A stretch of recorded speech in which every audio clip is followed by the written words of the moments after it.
Hi guys म चाहिँ बिहान बिहान उठेर टमाटर बारी हेर्दै हिँडेँ कस्तो राम्रो भएको रहेछ। अनि त्यसपछि खुर्सानी टिप्न जानु थियो बारीमा।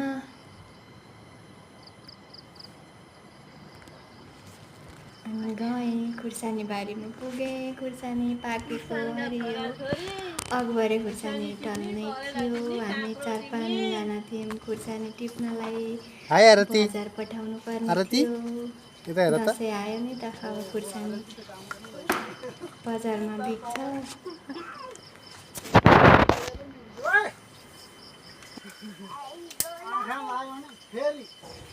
गफ गर्दै खुर्सानी टिप्दै रमाइलो भएको थियो। बाई।